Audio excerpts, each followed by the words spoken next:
کہ جی ایک ہی جج نے کیا پاکستان کے جو ہے وہ مستقبل کا فیصلہ کرنا ہے، اور بالکل ہرگز نہیں کرنا، کیونکہ تمام ججز نے بیٹھ کر فیصلے کرنے ہیں۔ تو یہ معاملات جو ہیں یہ سپریم کورٹ میں آنے والے دنوں میں آپ دیکھیں گے یہ معاملہ آئے گا۔ پھر دوسرا معاملہ جو جسٹس مظاہر اکبر نقوی صاحب کی آڈیو سے متعلق ہے، اس کے اوپر میں آپ کو ایک خبر دوں کہ جسٹس مظاہر اکبر نقوی صاحب کے حوالے سے یہ موقف اٹھایا جائے گا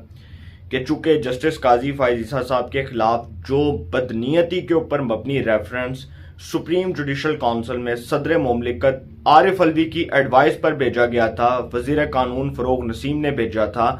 اس ریفرنس کے اوپر تحقیقات ہوئی تو وہ تماچا ثابت ہوا عمران خان کی گورنمنٹ کے منہ پر، اور پھر عمران خان صاحب خود انٹرویوز کے اندر برملا اس بات کا اعتراف کر چکے ہیں کہ جسٹس قاضی فائز عیسیٰ کے خلاف ریفرنس دائر کرنا ہماری حکومت کی سب سے بڑی نالائکی اور نااہلی تھی، اور اس سے بڑی نالائکی اور نااہلی ہو نہیں سکتی۔ اب اس بات کے اوپر آتے ہیں کم ٹو دا پوائنٹ کہ یہ جو جسٹس مظاہر اکبر نقوی صاحب کی آڈیو ہے، اس آڈیو کے اوپر تحقیقات ہونی ہے، سپریم جوڈیشل کونسل کے اندر ہونی ہے، جو ججز کے احتساب کا ادارہ ہے اس کے اندر ہونی ہے، تمام ججز نے بیٹھنا ہے، اور تمام ججز جو صوبوں کے جو چیف جسٹس ہیں، چیف جسٹس صاحبان ہیں، انہوں نے بیٹھنا ہے۔ تو یہ جو آڈیو ہے اس میں تو سنا جا سکتا ہے کہ پرویز الہی صاحب جو ہیں ان سے گفتگو ہو رہی ہے محمد خان بھٹی کے حوالے سے۔ محمد خان بھٹی صاحب کے بارے میں بھی میں نیکسٹ ویلاگ کروں گا اور بتاؤں گا کہ وہ کس طرح سے وہ ایران جا رہے تھے، فرار ہو رہے تھے، بلوچستان سے ایران کے راستے میں فرار ہوتے پکڑے گئے، اور کرپشن کے جو ریکارڈ توڑے ہیں اس شخص نے۔ سر آپ تو فرح گوگی کو آپ سمجھ لیں کہ آپ تو فرح گوگی کو بھول جائیں گے، آپ کہیں گے کہ یار اتنے کرپشن کے ریکارڈ قائم کر کے پتہ نہیں اس نے کیسے وہ ورلڈ ریکارڈ توڑ دیا۔ اور میں حیران ہوں کہ وہ جو جسٹس مظاہر اکبر نقوی صاحب ہیں ان کے حوالے سے یہ بھی بات ہوئی کہ ان کے گھر میں محمد خان بھٹی کو پناہ دی گئی ہے۔ اب یہ جو پورا عمل ہے، اس پورے عمل کو حکومت کی تمام اتحادی جماعتیں جو ہیں وہ اس کو مشکوک قرار دے رہی ہیں کہ بھائی ایک ایسے جج، میرے لیے تو بہت قابل احترام ہے، آنریبل ہے، حکومت کا موقف بیان کر رہا ہوں، حکومت کا یہ موقف ہے کہ ایک ایسے جج جن کی آڈیو لیک ہوئی،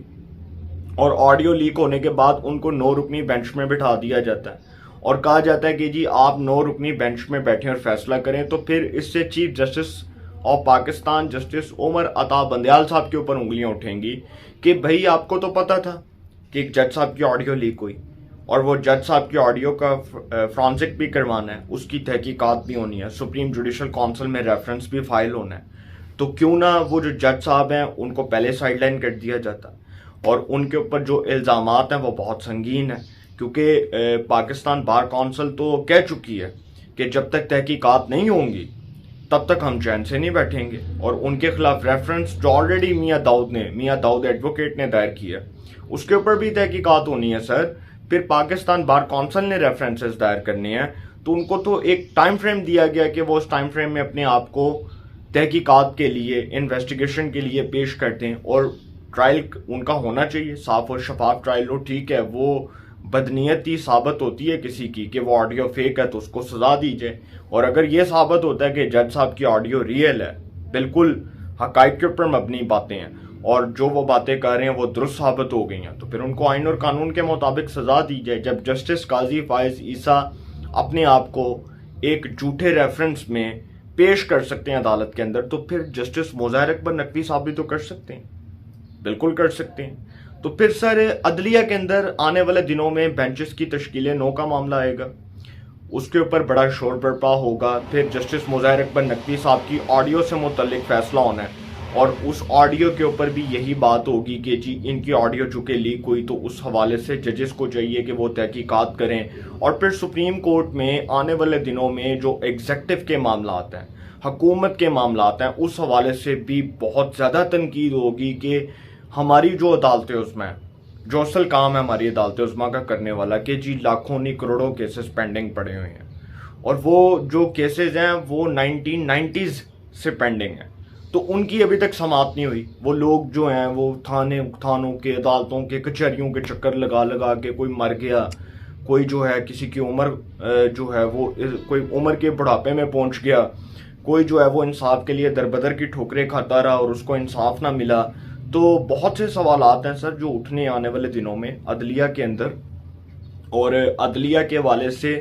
اس کی سمت کے حوالے سے اب یہ بھی تعین ہونا ہے کہ عدلیہ کون سا فیصلہ کر سکتی ہے، اور ایگزیکٹو کے جو اسپیشلی معاملات ہیں اس کے حوالے سے بھی فیصلے ہونے ہیں کہ عدلیہ ایگزیکٹو کے معاملات میں کیوں نہیں مداخلت کر سکتی، کیونکہ پارلیمنٹ کے اندر اب یہ بات چل رہی ہے کہ ججز کے جو اختیارات ہیں اس کو قانون سازی کے ذریعے کم کر دیا جائے۔ یہ بات جو ہے وہ چل رہی ہے، اور پیپلز پارٹی کے اندر ابھی حال ہی میں شامل ہونے والے پیپلز پارٹی میں شامل ہونے والے جو مخدوم سید مبین عالم ہیں، جو پی ٹی آئی کے منحرف رکن ہیں، وہ پیپلز پارٹی میں شامل ہوئے، ان کا رحیم یار خان سے تعلق ہے۔ تو وہ کل کہہ رہے تھے کہ جو ججز ہیں ان کے اختیارات کے حوالے سے ہمیں قانون پاس کرنا چاہیے پارلیمنٹ کے اندر، اور وہ پارلیمنٹ کے اندر لیجسلیشن ہونی چاہیے۔ جب وہ قانون پاس ہو جائے گا تو ججز کے اختیارات آلریڈی کم ہو جائیں گے۔ تو پھر سر لڑائی پڑ رہی ہے ایگزیکٹو عدلیہ اور حکومت کی، تو جو دو ادارے ہیں جب وہ آپس میں ٹکرائیں گے تو پھر تصادم ہوگا۔ اور آپ دیکھ رہے ہیں کہ عدلیہ کے اندر بھی ڈیوائیڈ ہے کہ ججز سمجھتے ہیں کہ ہمیں وہ کام کرنے چاہیے جو ہمارے کام ہیں،